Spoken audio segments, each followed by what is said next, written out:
evening, everybody, and welcome to the Macmillan Education in Focus Great Thinkers event, which is aimed at teachers of secondary school students. My name is Louise Connolly. I'm the Events and Teacher Training Manager at Macmillan Education, and I'd like to thank you all very much for joining us here this evening. I know that this is a very busy time of year for all of you, and so it really is wonderful that you could take the time out of your busy schedules to be here with us this evening. Before I introduce our main speaker, Dave Spencer, I'd like to explain a couple of things about how the event is going to work today. Dave will come on in a couple of minutes' time, and his talk will be about getting students to collaborate, to work together.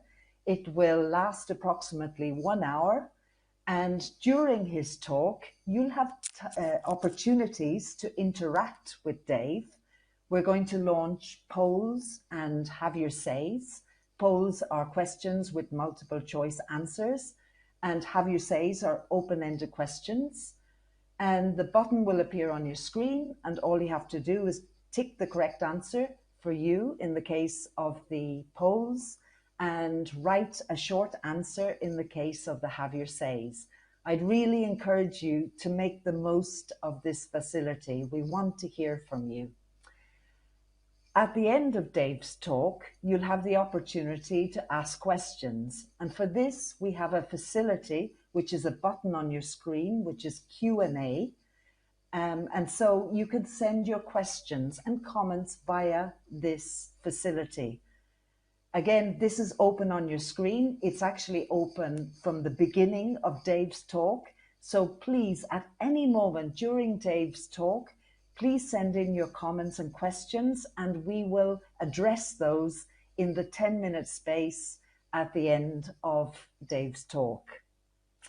After Dave, I'll invite my colleague, Ainhoa Ochoa, on screen to talk to us about Great Thinkers, to do a short presentation on the course. Okay, and at the end of the event, we'll all come back on again to say goodbye, and we'll launch a SurveyMonkey questionnaire in order to get your opinion on today's event. It's really important for us, and we really value your opinion. So please take the couple of minutes to complete the questionnaire. After the event, we will send you in approximately 1 week's time an email with your certificate of attendance and the handout for today's session. Okay, so now the most important part. I want to welcome on screen Dave Spencer. Dave, good evening. Hello. How are you? I'm good. Great to have you here with us. Fantastic. Thank you for joining us. Really, to be honest with you, you don't really need too many introductions. You're very well known and very much loved by teachers all around Spain and indeed all around the world. I will say that you're a secondary school teacher, you're a teacher trainer, and much loved and awarded as well. You've received a lot of awards for the courses that you have created. You've been writing for Macmillan, I believe, since 1994, before my time, by the way. Right, yeah. And Dave is the author of the award-winning series Gateway Second Edition, and the new 7-level secondary course, Great Thinkers. And today he'd like to talk to us, as I said before, about getting students to work together. His talk is called Let's Work Together. So all yours, Dave.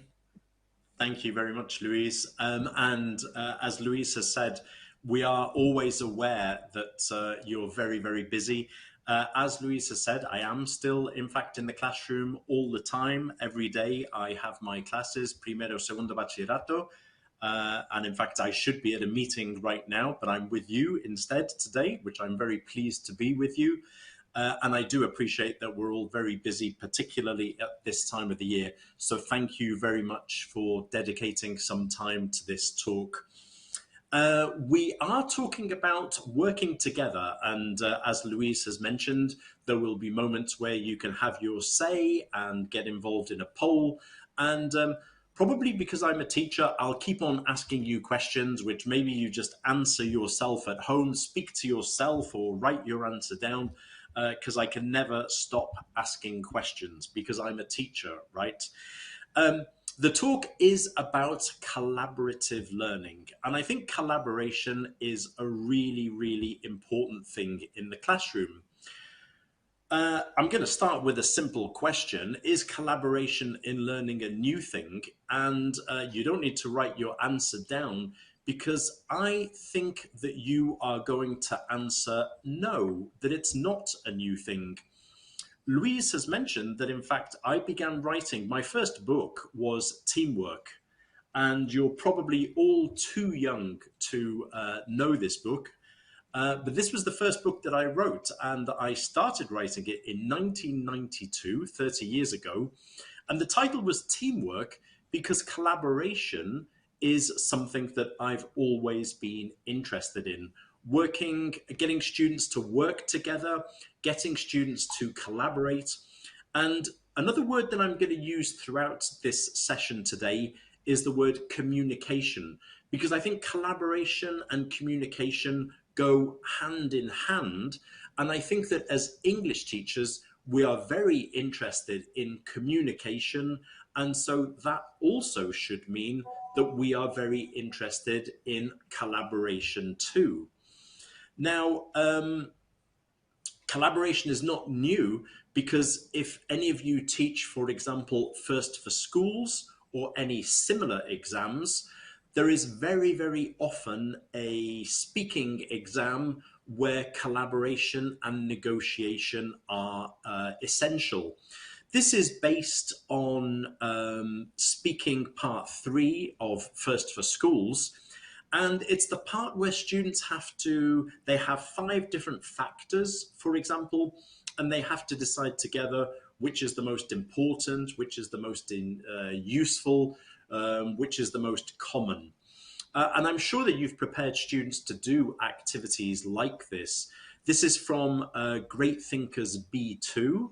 And you can see that we've got a speaking bank which is full of useful expressions for negotiating and collaborating. I'm sure you can see the box quite clearly there. We've got 1, 2, and 3. Number 1 in that box is obviously asking for people's opinions. Number 2 is agreeing with your partner. And number 3 is disagreeing. Now, I'm sure we've done activities like this, all of us in the classroom. There are 3 things that I want to mention, which I will return to later in my talk. The first one is that when we teach this part of the speaking exam, we teach the functional language to do it well. And it seems to me that this is something which is essential. If we want our students to work together in English, we need to make sure we give them the expressions to do that in English. And so I'll come back to that later in my talk, but I think it's really important. We need to give the students useful, functional language so that they can work together and collaborate effectively. The second thing that I wanted to mention is if you look at number 3, which is disagreeing, I'm going to read out some of those expressions. I see what you mean, but. I suppose so, but. I'm not sure. Maybe, but. I agree up to a point. What I find very interesting about these expressions is that they are very English ways of disagreeing, right? I've lived in Spain for maybe over 30 years. I think in Spanish we disagree a little bit more strongly, maybe. But I think this is something, again, that I will come back to later in my talk, is the difference in languages and the difference in the ways that we negotiate and collaborate. And English in English, we tend to use these phrases that are very diplomatic. When we say, I agree up to a point, but I suppose really we're saying, I disagree. But we say it in a different way. We say it with politeness.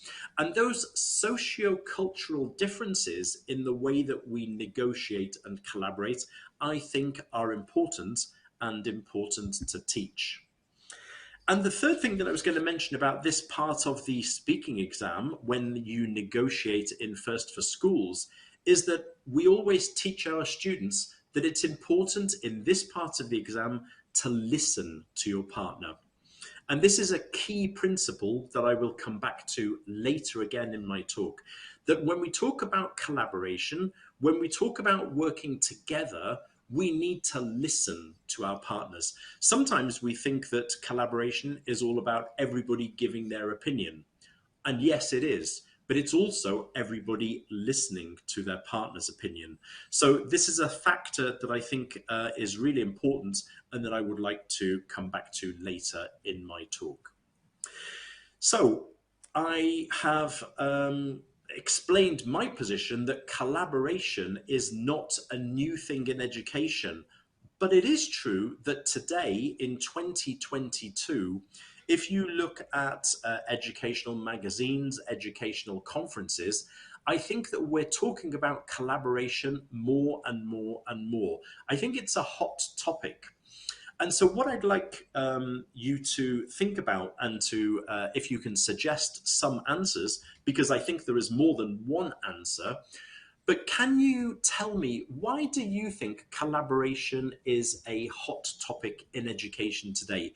Why do you think it is important to teach our teenage students to collaborate?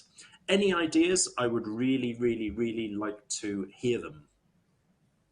So just type in your answer where you can. Okay, so yes, the have your say, the open-ended question, is now on your screen. There is a button for that, just to activate it. And the question, as Dave has said, is why is collaboration such a hot topic in education today? And we'll give people a couple of seconds to answer that question. Yes, collaboration, Dave, is a word that's we're seeing everywhere now, and but I'm not sure if it's that new, to be honest with you. It's been there Exactly. a long So I time. think that right now we're talking about it more. I think it's back because it was always there, but I think more people are talking about it again at the moment. And anyway, really Yes, the question is, why do you think, as teachers, why do you think it is important? Why should we teach our yes, students collaboration? exactly. Yes. And now that we've got answers. So I'm seeing for communicative purposes, for interaction, because it includes all students in the classroom. I'll just give people a couple of more seconds to write in some answers, because it includes all students. Yeah. It's a good way to face or to deal with diversity in the classroom, because students can take advantage of different abilities or skills. Okay, Okay. so it seems as if the collaboration offers a lot, no, Yeah. a lot of scope, as it were. And another person is saying, so people feel seen and heard. I quite like that. Thank you. That's a lovely way of putting it, and thank you for all of your answers. I think they're all perfect and really interesting. And what most of you, I think, are mentioning is this idea of nobody being left out. I think that's really interesting. We're talking about inclusion. And I think I agree. One of the reasons why collaboration is so important today is that I think that, especially after the pandemic, but always, but particularly now, I think we need to focus on students' well-being. This need for togetherness and solidarity, not being left out. Um, uh, which really coincides also, I think, with the idea of bullying. Basically, we're talking about the social aspect of the classroom, I think. the social aspect of school, which is not letting anybody feel left out. Now, this is one of the spreads from the Great Thinkers B1 students book. And on these pages, we've got some really nice videos, which are they're documentary videos from important broadcasters in the UK. And there's a lovely video here about the buddy bench, yeah, which is a place where you can sit down. And if you're feeling lonely, you can sit down and somebody can sit down next to you and talk to you. Now, on this, in this section, we're talking about loneliness. We're talking about what you can do to stop feeling so lonely and what you can do to help other people stop feeling lonely. And I think collaboration at its simplest, the starting point for collaboration is, as you have said in the previous activity, not letting people feel alone. And so I think that collaboration today in the 21st century is all about solidarity with your classmates and with your schoolmates. I think it's interesting to see collaboration going like in bigger circles. So let's begin at school level. We've talked about being left out in the classroom. I think then we can get to a larger area, which is the whole area of citizenship. Now, citizenship is obviously a subject which is taught in Spain. It's about, again, helping people to be good citizens, to show togetherness and solidarity in society. So not just school, but in your local society too. I've got a question for you. You don't have to answer it anyway. You can just answer it yourself. Have you ever thought of taking up plogging? Okay, that is my question for you. Now, I think there are three possible answers to my question. Have you ever thought of taking up plogging? You might answer yes, you might answer no, or you might answer what on earth is plogging? If you don't know what plogging is, I'll explain. Plogging comes from two words in Swedish, one of them which means to pick up, and the other, of course, is jogging. And so this free time activity, this sport, if you like, is all about running outdoors, and you take a rubbish bag and any rubbish you find on the floor or in the road, you put it in the bag and you run along and collect rubbish at the same time. Now, it seems to me that this is a good example of collaboration on the level of citizenship. You're doing it to help your local neighborhood. You're doing it to help the people who live nearest you. You're doing it to help yourself, of course, but also the people who are closest to you. And I think that having texts like this is a listening activity about the whole topic of plogging, then questioning, critical thinking. Do you think it's a good idea? Yes or no? Why not? But we're getting students to think about collaboration on that local neighborhood level. So collaboration at school, collaboration in your neighborhood, and we can go into a bigger area, which I think is the need for togetherness and solidarity on a global level. And of course, something that we're all talking about a lot at the moment are the Sustainable Development Goals. I'm sure we all know about these by now. The 17 goals to transform our world, Agenda 2030. And this was from an interesting article from the World Economic Forum. And this headline caught my attention. Why collaboration will be key to achieving the Sustainable Development Goals. And the first sentence in this article, I think, sums up what collaboration is all about.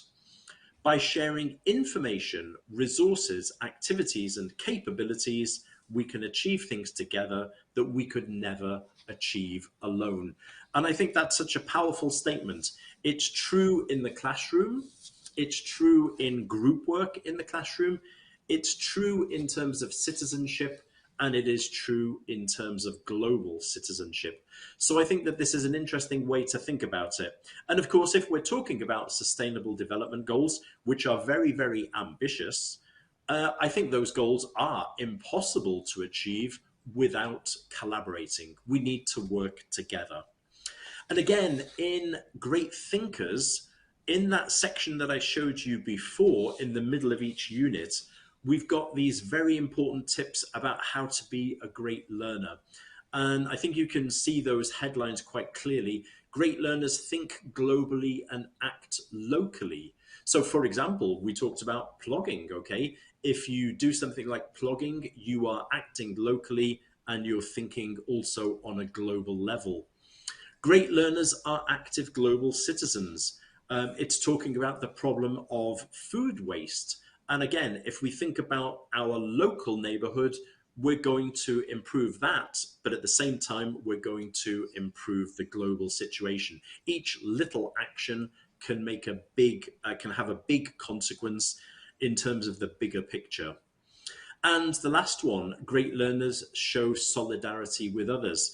And this is following a really interesting video about ethical shopping.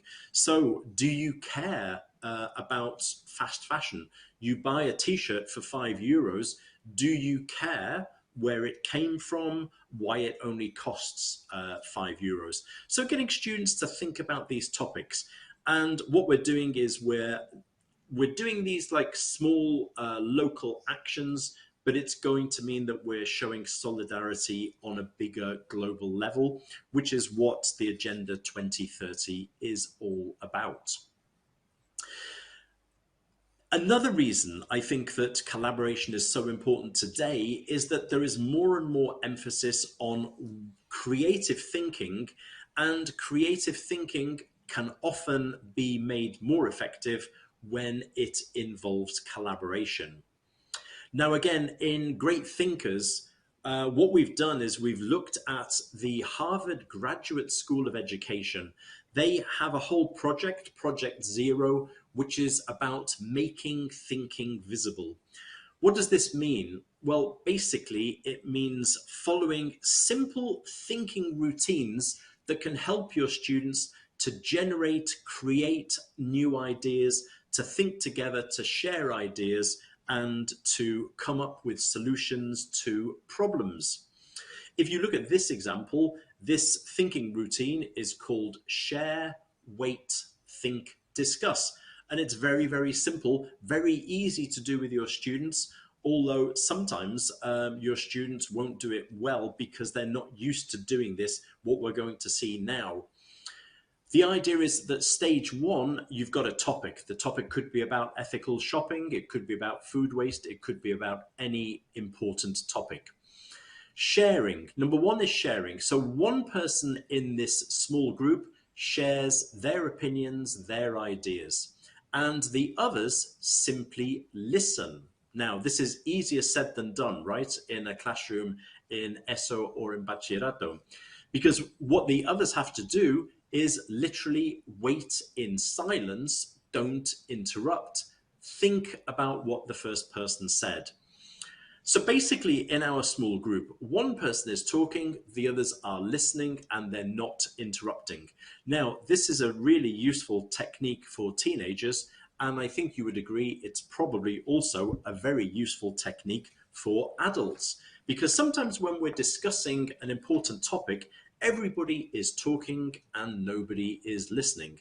And as we said with our First for Schools, that is not really communication. One person shares, the rest wait, the rest think. Then it's time for student two to discuss their ideas, the others listen, the others think, and then the third person and the fourth person.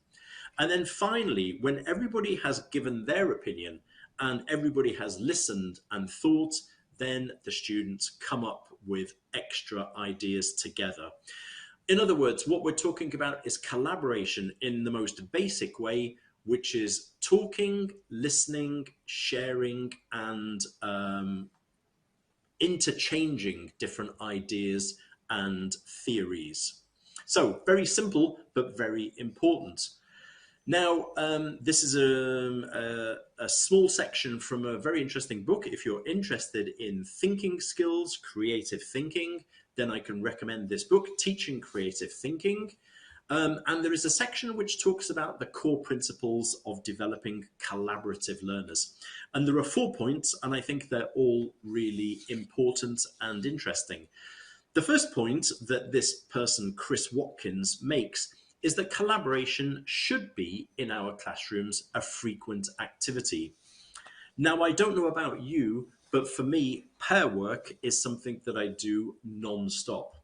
Sharing ideas, sharing opinions, comparing answers, coming up with solutions to a problem in pairs or in small groups. It's something that I do all the time. And I think in the English classroom, we should be doing this.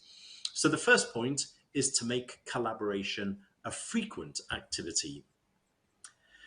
The second point is something that I've mentioned twice already, expecting learners to listen as well as talk. I think that this point we often forget and we need to remember. I talked here, point number 2, I think you can see, it says wait in silence, don't interrupt. Active listening.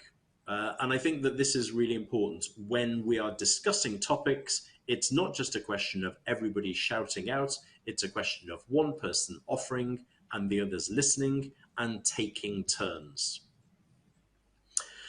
The third point that Chris Watkins makes about collaborative learners is that in the classroom, we should make it safe for people to offer ideas.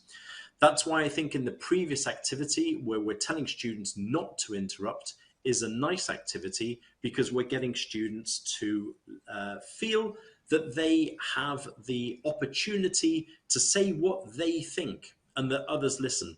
And if we all respect that turn, then I think we're going to make it a safer place for people to offer ideas. We can then discuss the ideas, we can reject ideas if we think they're not good, but we should make it safe for everybody to have their opinion and to express it clearly.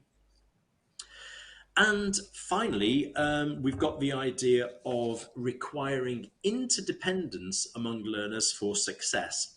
Now, we'll talk about this later when I talk about project work, because I think project work is a great way of encouraging collaboration. But I want to give you another simple example where interdependence between the learners can mean success or failure. This actually is one of my favorite activities. This is a text from Great Thinkers B2+. By the way, this is brand new book. Okay, it's just out now. It's going to be in your schools very, very soon, I hope. And I personally love jigsaw reading. So jigsaw reading, I'm sure we all know what it is, but just in case, jigsaw reading, we've got, for example, 3 shorter texts. We've got student A, student B, student C. Student A reads one text, student B reads another, and student C reads text C. And each student has to read the text, they have to summarize the key points, and they read it individually and then get together and have to find, for example, 3 similarities between what each person says, or 3 differences between what each person says, or they simply compare what they discovered in their text. And then we can get them to do the general comprehension exercise. And the only way that they can do that successfully is if each student collaborates with the others, they explain what was in their text. And the only way that they can do it is if they are collaborating equally and fairly. So I think that's just a great example of a communicative task where success or failure depends on collaborating. And as a teacher, we can clearly see if the activity was successful or not, if they can answer all of the questions. Now, yet another reason why I think collaboration is so important today. Collaboration is basically a life skill. We're talking a lot about life skills, about competences, about things that are useful in the classroom, outside the classroom, at home, at university, when the students leave school, and even in the world of work. And I hope you would agree with me that communication and collaboration are key transferable skills. By the way, we often use different expressions and they're all very similar. Soft skills, transferable skills, life skills, 21st century skills. Usually we're talking about the same thing. We're talking about skills that are useful not just in one situation or in one job, but skills which are useful in any job. And so, for example, if you don't have to read this text, but if you look at the last sentence and the words in bold, it says, meanwhile, very few people work completely alone. In order to be successful, you need interpersonal skills such as communication skills, leadership, and teamwork. And I think, again, we need to encourage our students to realize that collaboration is not just something that we do in the classroom. It's something that students will need to do to be successful after school. And this, again, is a text from a section from Great Thinkers B2 level. Okay, now, another reason why I think collaboration is so important, and I'm not going to explain this in too much detail, but I'm sure many of you know all about the Common European Framework of Reference for Languages. This was the original document that explained why we talk about B1, B2, A2, C1. What do those levels mean? There are descriptors of what does it mean to be a B2 level student. What skills, what language do you need to know? In 2017, it was decided to add new things that hadn't been discussed in the original document. And those include mediation, collaboration, intercultural spaces, and intercultural competence. And I think particularly if we're looking today at the LOMLOE, I think you will recognize some of those expressions because they are also key expressions in the LOMLOE when we're talking about things like plurilingual competence and linguistic competence in general. And also social relationships, also really important. Now, these expressions, mediation, collaboration, intercultural spaces, I think they're all important, but maybe we're not all completely happy with knowing what intercultural competence is. And so this is another moment when I'd like you in a second to tell me, what do you think intercultural competence is about? What skills do our students need in order to develop intercultural competence? So basically, what do you understand by the term? If you don't understand anything, you can also tell me that you don't understand anything. That would also be useful for me to know. But what do you think intercultural competence is? What is it about? Okay, so great. That question is on your screen. Have your say. Click the button, activate the button, and just write a short answer. You don't need to write complete sentences. So the question is, what do you understand by the term intercultural competence? And as Dave says, it's okay to say if you don't know. Okay, so we'll give people a couple of seconds to write in their answers. I will try, Dave, to hold back and not give an answer. It's always tempting. Okay, yeah. I think this is an expression that we're going to be using, I think, more and more, as I said, particularly with this idea of, people communicating across language barriers and culture barriers. Maybe. Yes, exactly. Because perhaps until now we've talked a lot about cultural competence, haven't we? Or the idea of culture in the classroom, but now it's being extended quite a bit, and we've got answers coming in. Thank you, everybody.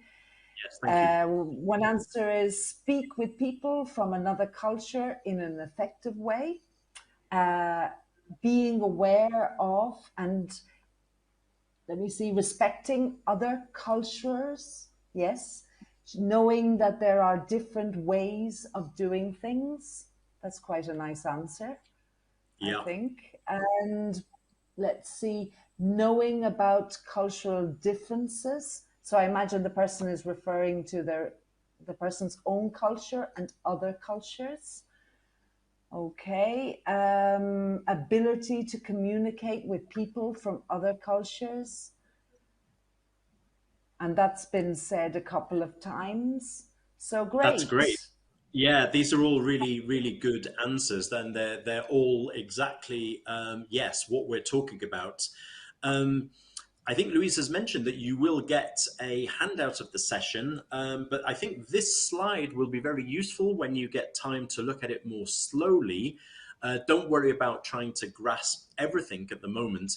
But I think that basically, what is intercultural competence? This slide, it's based on the work of D.K. Deardorff. Now, this is interesting. She was working in, I think, an American university where they had students from many different countries from around the world. And of course, there were slight sort of cultural clashes. And she devised this list of how to develop intercultural competence so that students from different countries could work productively together.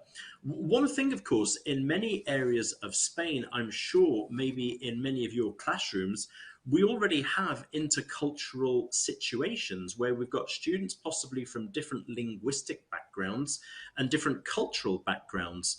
And this is useful in our classrooms here in Spain, then, if we have that situation about getting students to work well together. I think somebody mentioned respect, if I remember correctly. I think somebody mentioned this idea of being open to different ideas, different ways of thinking. And I think this is really, really important. And the amazing thing I'm going to show you very soon, a way that we can actually encourage communication between your classroom in Spain with a classroom in another part of the world, and we can put all of these things into practice, okay, from our classroom wherever we are in whatever part of Spain.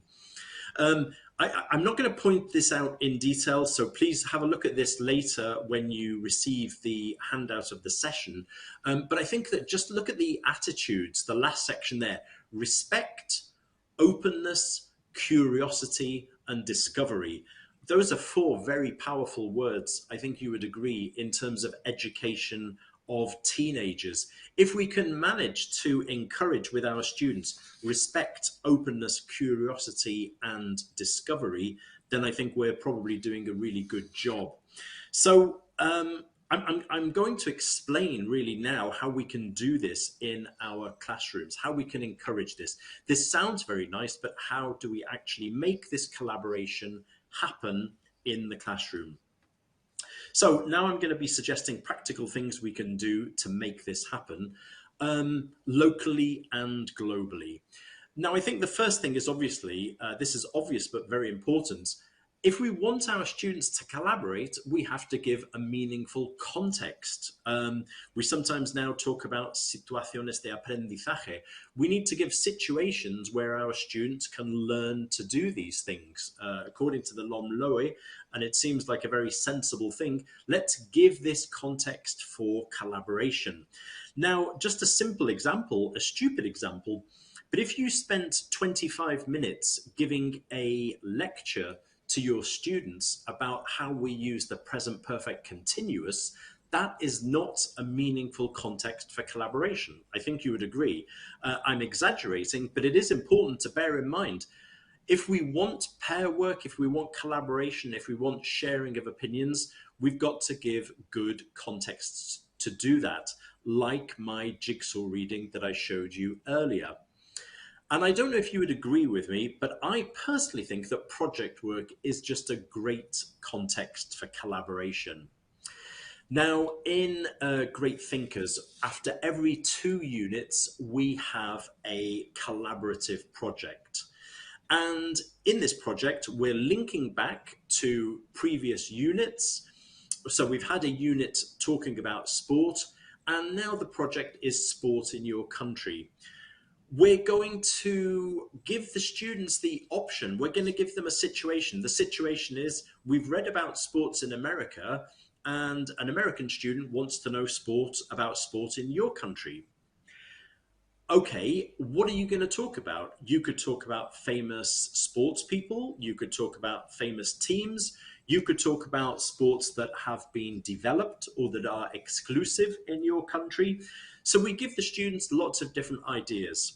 One thing I should say, I think that the key to successful project work is always giving a good, solid structure, giving scaffolding.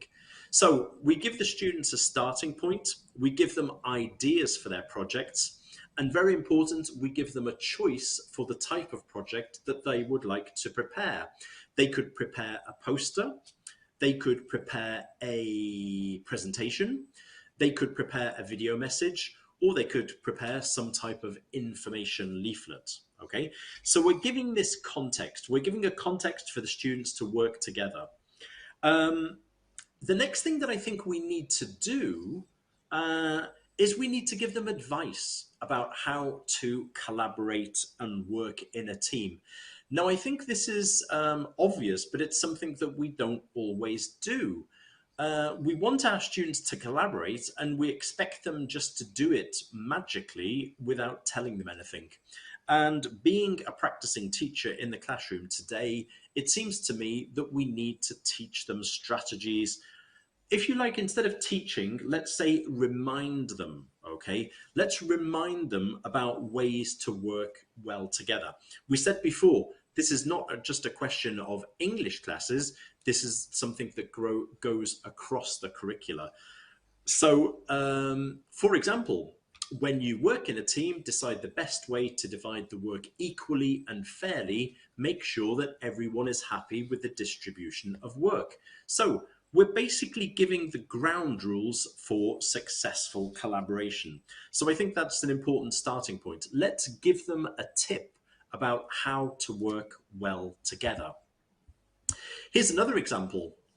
When you work on a task as a team, the main objective should be to produce an excellent piece of work. That's why it's important as a team to give and accept constructive criticism. So again, our students in ESO and in Bachillerato, they are young. Sometimes they're working together and they start arguing. One person criticizes another person, and suddenly we have a very bad team environment. So my point would be that whenever we give a project, let's also give tips about how the students can and should collaborate effectively. So that's point number one, is like we need to give the tip.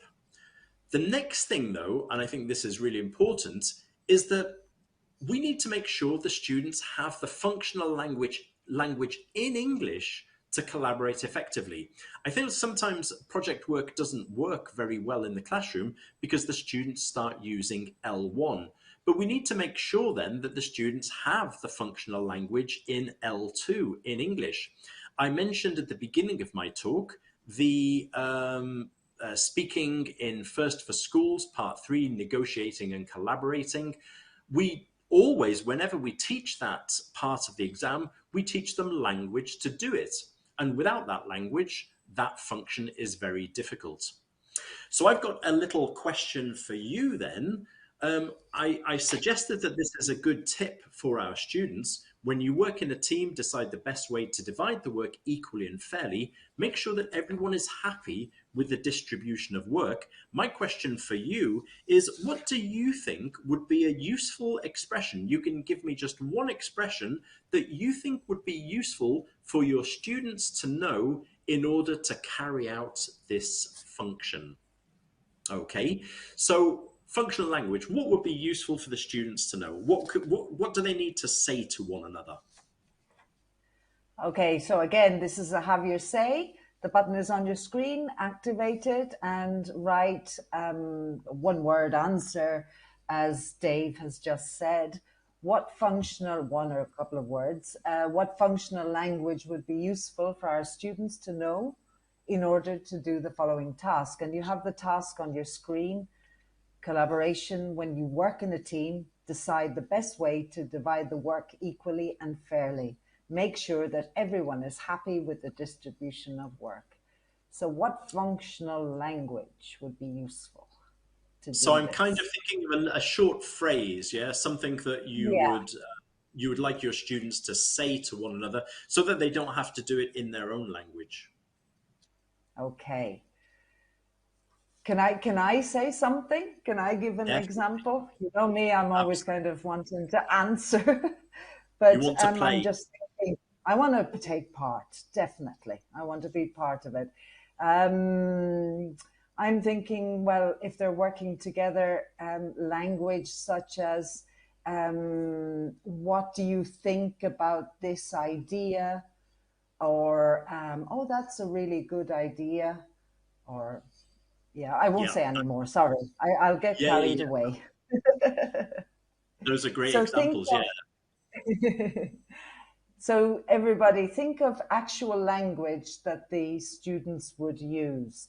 Somebody has mentioned make suggestions. So yeah, examples of suggestions would be, shall we, as somebody else has said in the chat definitely. box. Excellent. Okay, we'll give people a couple of more seconds. Other questions? Think in particular, yeah, questions. There are a lot of questions, aren't there, Dave, when we interact with each other? That's quite That's right. true. And as the previous teacher mentioned with suggestions, yeah. So shall we? Shall I? Exactly. Let's. How Yeah. about another person? Well, a couple of other Yes. people have said. Okay. Yeah. Oh, a very nice one. What's who's good at? So in terms That, of perhaps distributing roles, that would be a really nice one. that's great. Yeah. Um, Exactly. Do you think you could, we could? What about? Why don't we? And let's see. Yeah, Those are fantastic. great. Okay. Yeah. That's. Thank you. That's exactly what I was thinking of. Now, of course, our students know a lot of these expressions. My point would be that just before doing the task, let's remind them. Again, the word is maybe reminding rather than teaching, but let's remind them that these expressions would be useful. And that way, we can be more confident that they're going to use these expressions.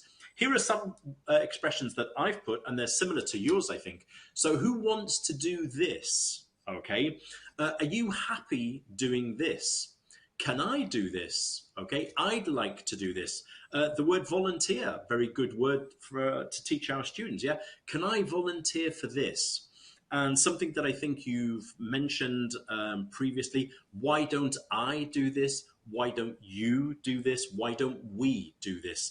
So, functional language that I think will make the collaboration run much more smoothly. I talked also about this idea of accepting and giving constructive criticism. So, let's teach expressions like this. I think we should. I think it would be better to. Maybe we ought to do this instead of doing that.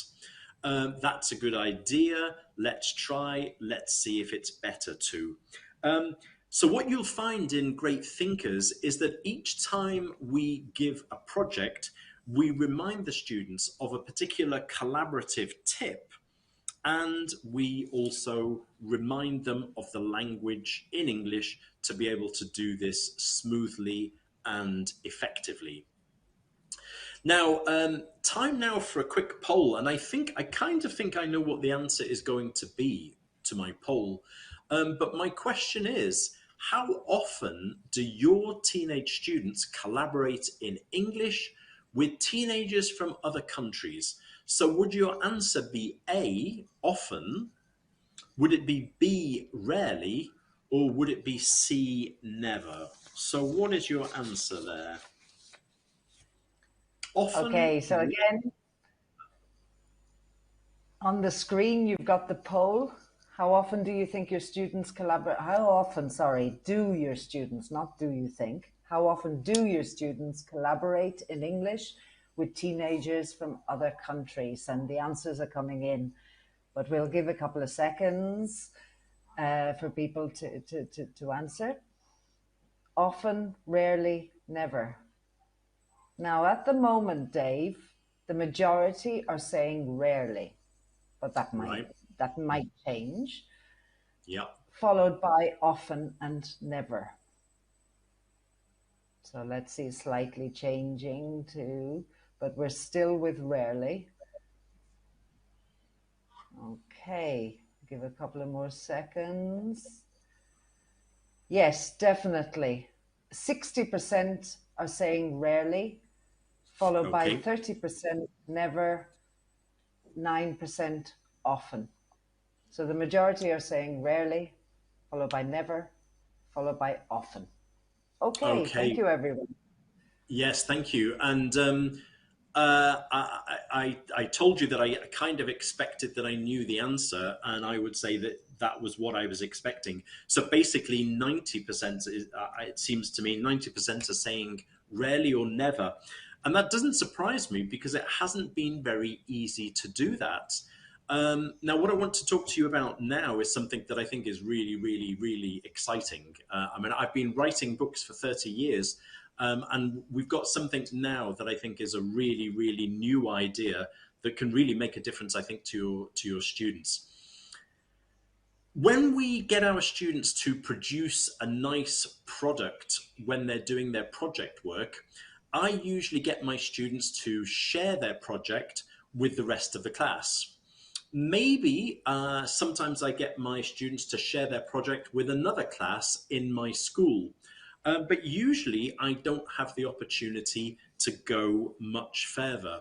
So what I want you to think about now is imagine the possibility your students are producing a project that then they will be able to share with a classroom in another part of the world.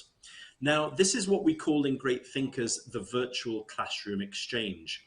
On the project pages, we have this symbol, virtual classroom exchange. And what it means is that it means that once your students have done the project, if you would like, there is a way for them to share their project with teenage students of a similar level, but from some other country around the world. Now, this is something that has been designed with an organization called Empatico, and I think the word Empatico says it all, right? A very positive value. The idea is that we're encouraging all of the things that I've mentioned so far: solidarity, togetherness, empathy. We are encouraging our teenage students to do this via a virtual classroom exchange. Now, I think we're going to give more information probably about this at the end of the talk, but basically it's very simple. If you go to the Macmillan English website, with a little bit of Googling with virtual classroom exchange, it's incredibly simple to register your class. So you simply say where you are, you say what level your students are, and you will be linked then to a teacher, obviously from a different country. You will be able to contact that teacher and then, of course, to decide how are you going to do this exchange. And there are many ways that you can decide to do it. Of course, one of the great ways of doing it is via video conferencing. After the pandemic, I think most of us are now very used to doing, whether it's Zoom or Teams, and Empatico has its own video conferencing tool. But basically, once you are in touch with the other school in another part of the world, you decide together, you negotiate, you collaborate, and you decide when, how, and where you are going to create this virtual classroom exchange. In fact, you might have even read about this because there's been quite a little bit of press about this project. This is from Economista. Because basically, I think what we're doing here is quite an amazing thing, which very much links again, I think, to the LOMLOE in the sense that we are offering an activity that practices many different competences. We're practicing digital competences so that students are getting used to this method of working virtually with another group of teenagers somewhere else. We've obviously got linguistic competence. We've got plurilinguistic competence. So your students are using their L1, but they've got to transform whatever they're preparing into L2. And in a second, I'll explain a little bit more about the intercultural awareness that we're going to develop. But the students are having to think about the audience. They're having to think about who is going to listen to my project. And one thing that is, I mentioned before, one of the problems of project work is that when you're in your classroom, maybe your students are all using Spanish or Catalan, they're using the language, their own L1 instead of L2. However, if your students know that they are preparing a project for students from whatever, let's say Bosnia, let's say Slovakia, let's say Italy, let's say Ukraine, the only language they can use to do this is English. And I think that is like an important mind shift for our students. There's actually been quite a few people using this virtual classroom exchange already. And I just wanted to read out one comment that was made by a student. They say that we have learnt that the power of language is one of the strongest qualities an individual can have in order to communicate and bond with foreigners. And one of the teachers said, the main discovery we made is that we are not so different as we used to think. I think those are really, you know, when we talk about LOMLOE, when we talk about competences, when we talk about shifts in education, I think this is just one very practical example of what we really mean. So this is just an interesting development, something to try out. I have mentioned on the project pages, we develop digital skills, we develop collaborative skills. We also get students thinking about intercultural awareness in terms of language. So for example, if your students are preparing a project for these other students in another country, think about any elements in your presentation that would be new or unusual for somebody not from your country. Check also for any words or expressions in your language that you think are difficult to translate. Then decide how to explain those elements, words, and expressions. We talked about a little bit about mediation. Mediation means, for example, that if your students are explaining, and this is just a very powerful example, I think, fiesta. If I say to you the word fiesta, fiesta is very difficult to translate into English, right? Because it's not, I mean, you might see in a dictionary, it says party, but like when you talk about fiesta in a town, that's not really just a party. And what we're encouraging students to do, which I think is really powerful, is we're encouraging students to think, okay, so if I don't understand, you know, if the other student doesn't understand my L1, how am I going to explain fiesta? How do I actually get across that idea? So we're bridging a linguistic gap. We're getting students to think in a very practical way, how can they communicate with somebody who does not share your L1? Okay, and basically I would say then that the idea of all of this is that when students are collaborating with students from other countries, English is not just a school subject. English is not just the same as biology, chemistry, or history or geography. It's actually directly a life skill. English is enabling your students to communicate globally. So just about anywhere in the world, somebody will be able to explain if you are speaking in English. And as one of those quotations from a user has already said, it's a way of bonding. And obviously, without getting too philosophical, but at a moment when, you know, we do have wars in the world, if we can encourage our teenage students, who are the citizens of the future, if we can encourage them to be open, curious, and respectful of people from other countries, and if we can do that using English, then what better thing can we do in our classrooms? Okay, I'm getting to the end of my talk. I thought it would be nice. You can shout out the answers. I won't be able to hear you, but shout out your answers to these expressions as soon as you think you know what my expression is. You probably know that in English there are many expressions which are about the power of collaboration, the power of working together and being together. So I'm going to show you the first part of my proverb or my saying and shout out at your computer what is the end of the expression. I'm hoping that you're going to know them all. Many hands make, I can't hear you shouting, but maybe you're shouting it out. Many hands make the expression in English. 10 points if you get the right answer. Many hands make light work. Did you get that right?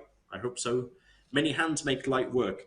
My second expression, two heads are, okay, I'm sure you know this one.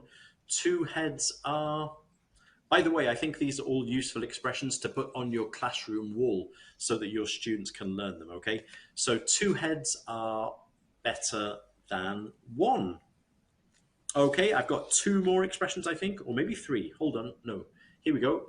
A problem shared is, okay, so shout out at your computer. I know that Louise is probably shouting out at her computer right now.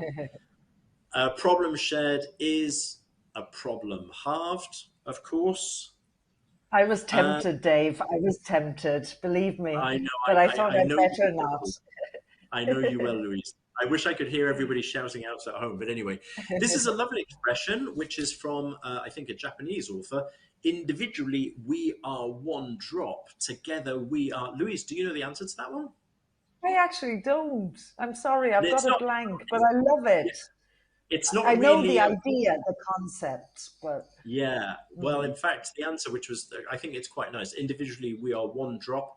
Together, we are an ocean, which is of nice. course, that is And lovely. my last one, okay, which I think is this is an African proverb, okay, and the African proverb says, "If you want to go fast, go alone.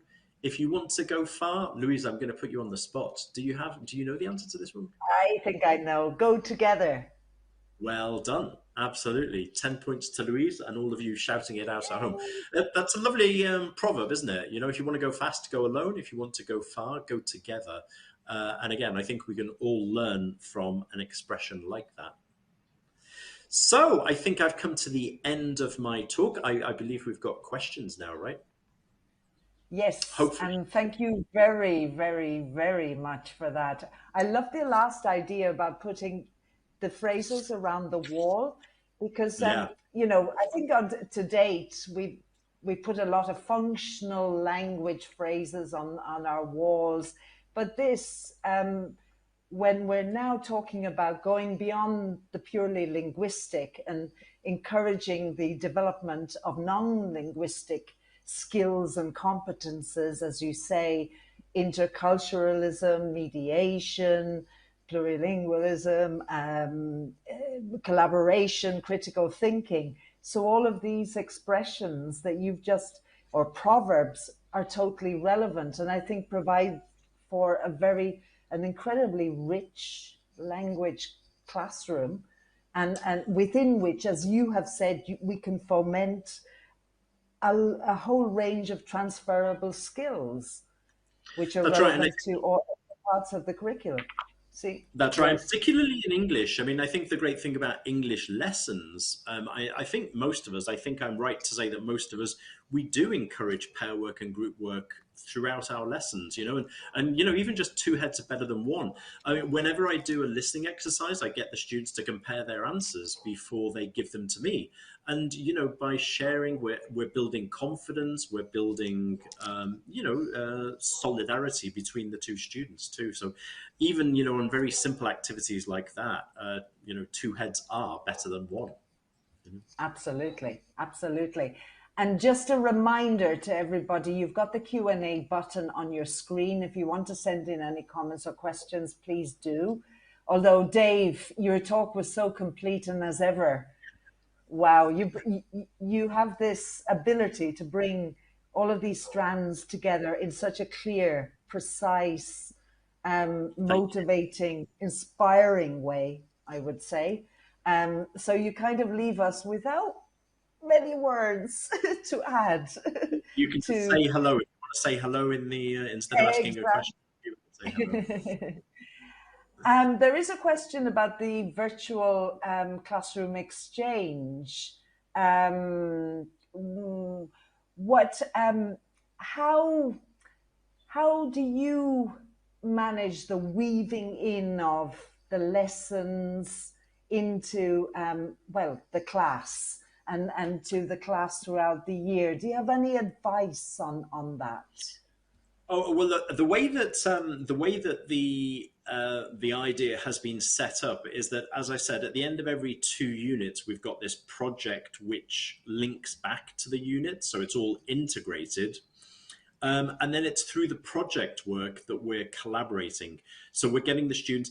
You imagine, and this is what has happened so far. You imagine we've got a classroom which is doing, the most traditional sports in Slovakia, right? So, and Mm-hmm. there, you're with your class in, Barcelona or Madrid or Bilbao or wherever, and you've got your students to talk about, to prepare a project about their sports. So the idea is using the project as the springboard.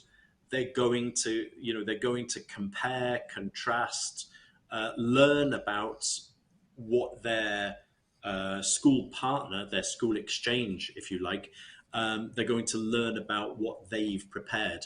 Now, of course, if you then decide to take the exchange in different directions, you could decide to meet up to talk about a different topic, or for the students to interview one another, or for the students to ask about a different feature of life, for example, in your country. Really, that's for you to take in any direction you want. So we're setting up the a structure, if you like, through the projects, through regular project work, so 5 throughout the year. Then that's the springboard, that's the starting point. And as I say, really, once you're in touch with your other school, you can sort of decide how you want to develop that relationship. I So hope that answers yes, the so you question. can take it absolutely, and as you say, you can use it as a base and take it further if you wish, and Absolutely. that's really good to And know. if, and if there are things that you want to communicate to the other school and that you feel would be useful, then go for it. Yeah. Fantastic. Okay, and a question from Susanna. What's the difference between collaborative learning and cooperative learning? What do you think is the difference? Is there a difference? Yeah, I would. My automatic reaction. I don't know now if whether in literature about these topics they make a difference. For me, I would say that it is the same. I'm sorry if I'm ignorant. Maybe there is a difference that I don't know, but I would probably use those expressions equally. Yeah, cooperative learning. And We're learning together. We're helping one another. So that's kind of how I see collaboration. I must admit, I always find as a kind of expert in education, I sometimes get angry myself with similar expressions. I mentioned before life skills, soft skills, transferable skills, 21st century skills, and sometimes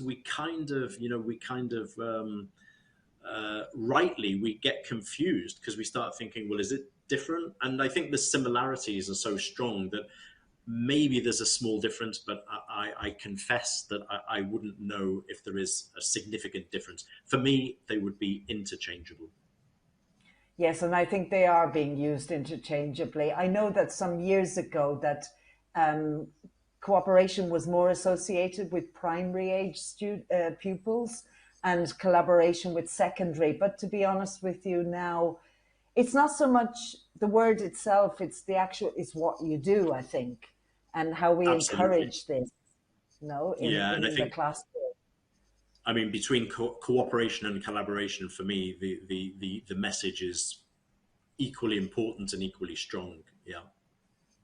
Okay, fantastic. Well, I think that's all the time we have for questions. That's been great. Thank you for answering those questions, Dave. And My pleasure. really, oh, huge, huge thanks to you for this wonderful session. It's been really, really engaging and motivating. I'm sure you've fired a lot of interest in this topic out there. Um, I'll invite my colleague, I know on screen now, but Dave, you will come back at the end Great. to say goodbye as well to everybody. So thank you very much. See you in a few minutes. Okay, Ainoa, good evening. Welcome. Thank you for joining us. Good evening. So, I'm really happy to be here. Yeah. Yes, and we're delighted you can be here. I mentioned at the beginning, Ainoa is my colleague. She's the education consultant at Macmillan Education, and she's going to give a short presentation on great thinkers. So over to you, Ainoa. Okay, great. Before beginning, I really want to congratulate Dave on his session. I think he's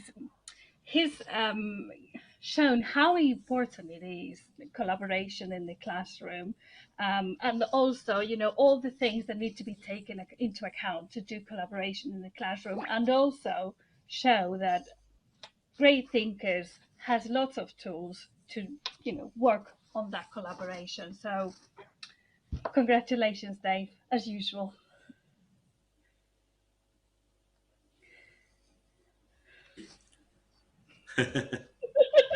Okay, anyway, I'm going to begin with my presentation now. I guess that you can now all see my presentation. Is that the case? Yeah, I guess so. Okay. All right, so this year we've got the full series completed. We've got levels from A1 plus to C1. Okay. All right, let's go on.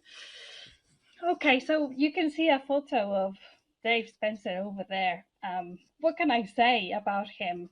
He began in the 1920s writing books. I mean, he's been there for a long time, and he knows what he does, right?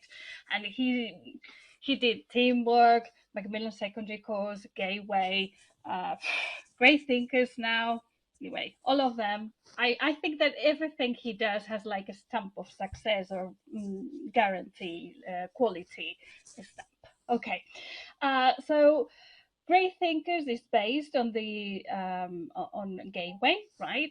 Gateway was or is still it's still the market leader. Okay, and it includes all the features that made it the market leader, with brand new content, and then also with brand new features and even new components. Okay, all right.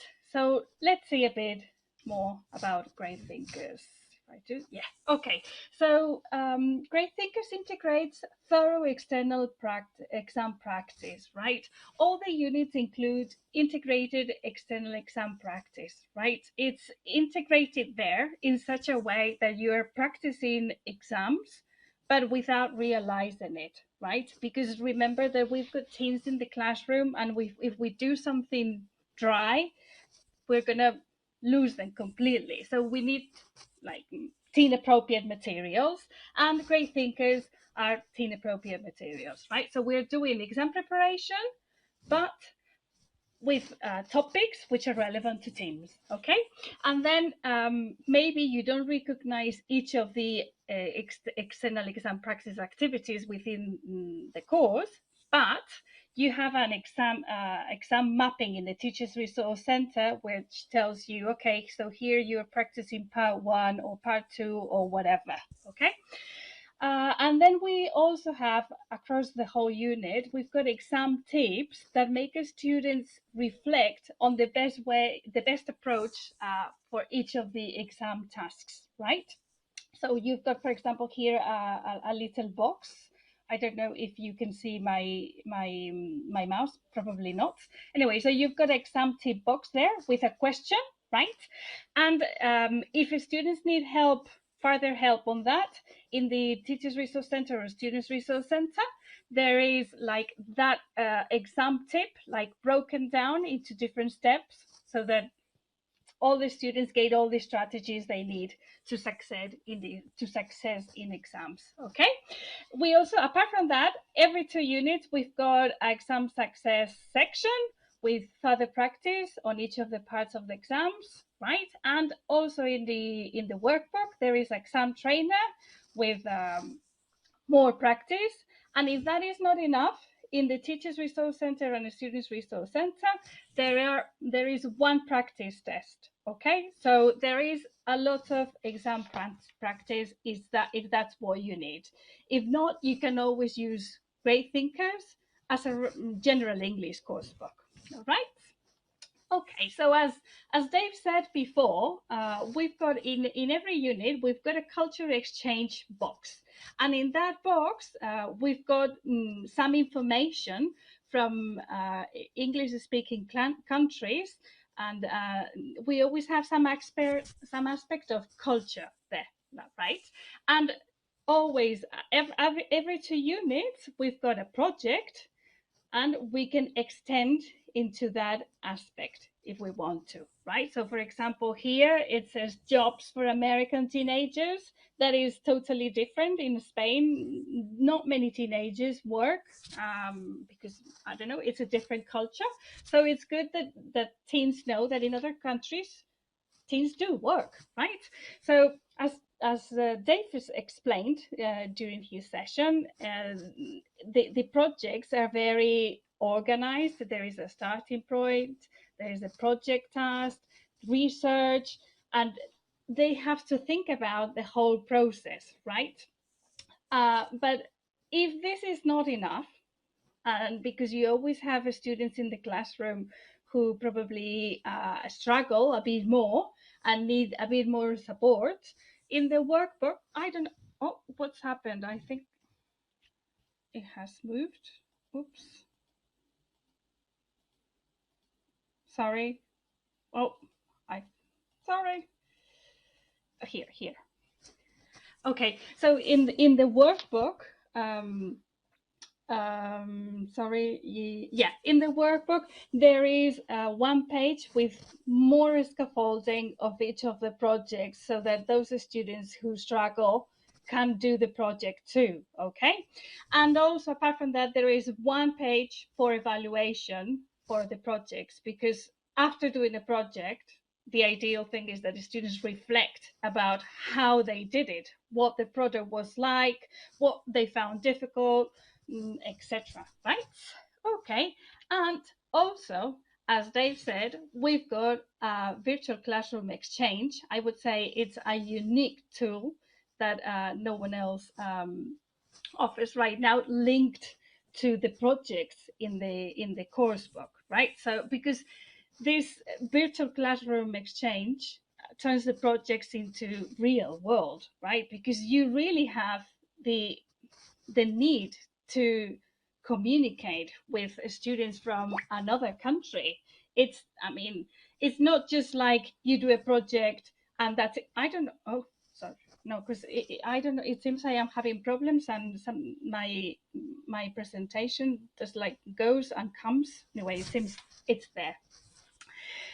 Okay, so yes, you simply need to talk to some people, so you have to use English, right? And probably they're going to be telling you about, if they work or if they don't work in their country, So as Dave said also, it's very simple. You simply have to register through, there is a link, right? And then you put your information, your name, your email, the hours that you have available, and then Empatico is going to look for people who have those hours,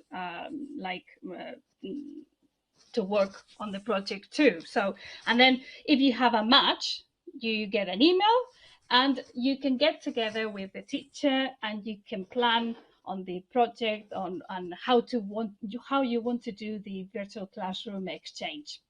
But we're aware that doing a virtual classroom exchange is probably not that easy, and we have some virtual classroom exchange guidelines in the Teachers Resource Center, so that you can go there. And these guidelines explain you different steps that you should take into account to have a successful virtual classroom exchange, right? Okay, so let's go on. Dave also mentioned mediation, right? So because with the LOMLOE, we need to work on mediation. We've probably done mediation in the past or in the present. I mean, we are always mediating, but we're probably not that aware, and we haven't worked it in the class in a structured way. So with Great Thinkers, we have one mediation activity per unit, okay, and it is a flexible tool, because you can do intralinguistic or intralinguistic and interlinguistic, right? So you can do it from English to English or from English to Spanish. That is up to you, something that you can decide. It's always going to be a different activity. And if you have a look there, I have this image on the right. It's just the bottom part over there. It's simply, you can simply see how we always include a tip for mediation, because of course there are mediation strategies that you need to take into account to do a mediation activity. Then you have the actual activity explained in more detail, and finally there is some review. There is some review checklist, so that you can self-evaluate yourself, and so that you can see how you're improving or what you need to do to keep on learning. All right.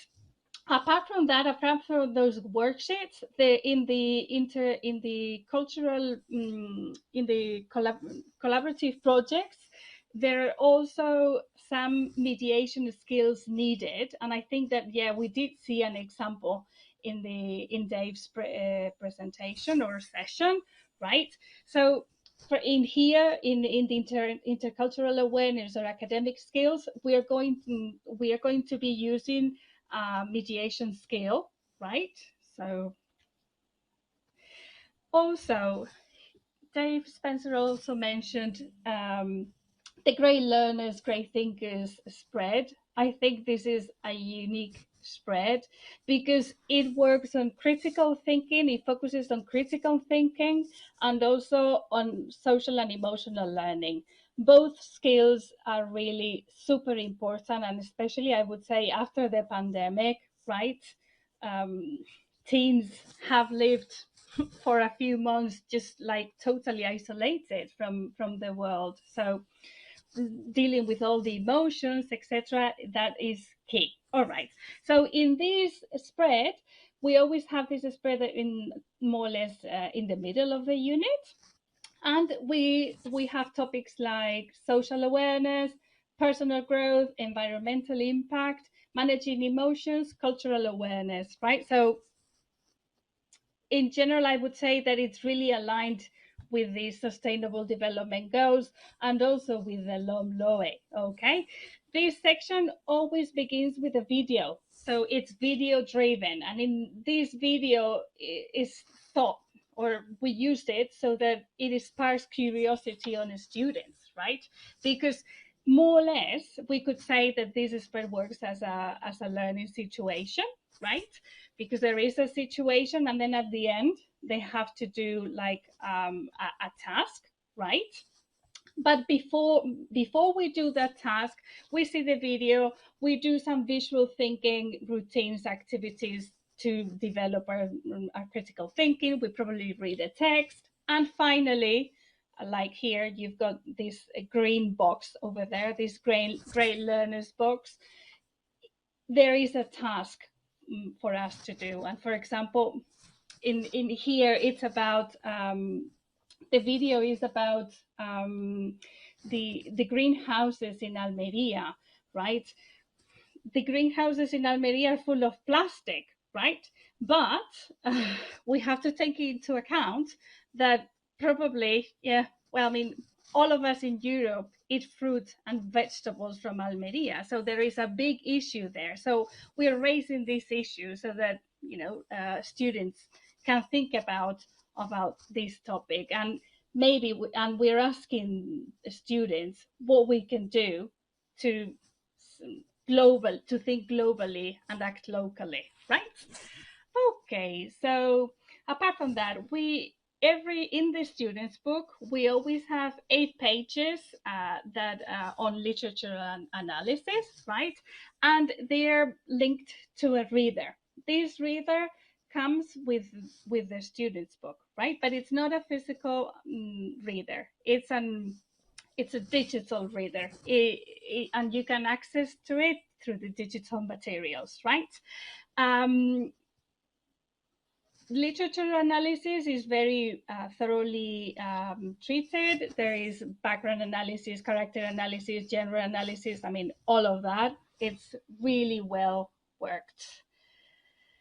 We also cover esteem, which is one of the important things in the LOMLOE. The LOMLOE basically focuses on STEM, but we added arts in there. It's science, technology, engineering, arts, and mathematics, right? So we suggest for each of the levels, we suggest three stream challenges. In this case, for example, is Braille in the 21st century, and they have to do a poster. It's doing a poster so that people who cannot see can also see the poster, right?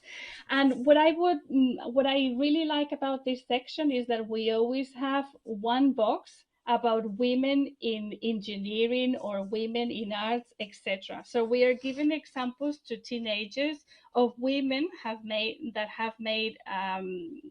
their good contribution into science or arts or any of the categories. Okay.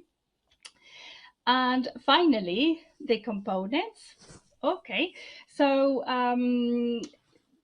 Great Thinkers is great to work, or you can work with it in a print environment, in a digital environment, or blend environment or a scenario. Okay, because with every print component that the students buy, they also have access to the digital license. Okay. With the students' book, students get access to the Students' Resource Center where they can find reference materials in there, such as the exam tips I mentioned before. And with the workbook, they have access to a reader and to the Students' app. Okay, this Students app is on-the-go practice with gamified activities of vocabulary and grammar. So that's what the students have. And what do teachers have? So all the students' materials, and apart from that, they have the classroom presentation kit so that they can project the course book in class. Right, and they also have a homework manager to see the students' results, right? They also have the Teachers Resource Center with tests, mixability worksheets, Kahoot, and then finally, they also have a teacher test generator. And apart from that, new this year, you can also have access to an online assessment tool, which I think it's amazing because it gives you the possibility to create like exams or tests. There's a huge bank of activities there. You can filter by if you want exam activities, vocabulary, grammar. I mean, I don't know. Lots of possibilities, and you have the possibility to do exams or tests online.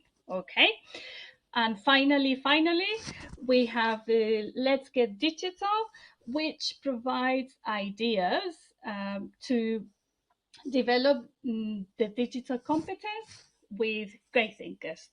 So that's all with me. Sorry, I had some problems with the presentation. Oh, I don't that's know what all. But happened. don't worry, don't worry. When you It say would that's just all, like that's fine. You said that's all from me, but that was very complete. I know, and thank you very much. yeah. And by the way, I'm going to go and have a look at the video about the factory, the plastic factory in Almeria. You Mm. really piqued my interest. I haven't seen it, and also what you mentioned about inclusion as well of women. Examples of women who have contributed significantly to society in different areas, science, humanities, etc. That also. So thank you so much for that very complete presentation. You're welcome. Thank you. And now I would like to welcome online or back on screen, Dave. Dave, thank you for joining us again. Thank you. Wonderful. Thanks, Ainhoa. That was a great presentation. Thank you. But I mean, you know the book much better than me because you wrote the book. It's interesting though. You mentioned some of the topics, and I think that it's always the choosing text is always interesting when you're writing a book, but you're always trying to choose things that are positive, and serve a purpose for teaching teenagers that that are interesting, but they're sending a positive message, whether it's about gender equality, whether it's about the environment. But that's definitely my aim when I'm writing, is to try and choose things which are interesting, but also conveying a positive message, I think. Yeah, and all the users that Gateway have in the market corroborate that message. I mean, yes. Yeah. It's nice. No, excellent. No, excellent. Really, really good. So thank you so much, Dave. Thank you, Ainhoa. And thanks to everybody out there as well for spending an hour and a half with us here this evening at the end of a long day at work, no doubt, dealing with evaluations and all sorts of things as we approach the end of the school year. I just want to mention one very important thing. I did say at the beginning, we're going to launch a SurveyMonkey questionnaire now. This is very important. We do want to get your feedback on the event, on the talk, the day, the time, suggestions. You will be able to put suggestions for future training sessions. This is very important. All of this feedback will help us to improve future teacher training events. There's a question in there as well. If you would like to find out more about great thinkers, please answer that question. There's a link to our webpage to Great Thinkers. You can look there and we'll get in contact with you about that. There's also a question about whether you would like to collaborate with Macmillan in any way through focus groups, accepting a visit from an editor or an author such as Dave here, Dave Spencer. So please do avail of that facility. It's only going to take you a couple of minutes, and it will help us to ensure that we respond to your needs. Okay, so, and one other thing, it's never over, is it? One other thing, just a reminder that next week, approximately in 1 week's time, we'll send you an email with the handout of Dave's session and also your certificate of attendance, of course. So please look out for that. It may go into your spam. Check there. It's happened to me on a couple of occasions. So look in your spam just in case. And if not, do contact us. Okay, so wonderful. Thank you, Dave. Thank you, Ainhoa. Thank you, everybody out there. And I wish you all the very best for the end of the school year. And hope to see you next year at another event. Goodbye. Thank you. Bye-bye. Thanks to everybody for coming along. Bye-bye. Bye-bye. Bye-bye. See you soon. Hi there, I'm Dave Spencer. Have you ever thought about what makes a great thinker?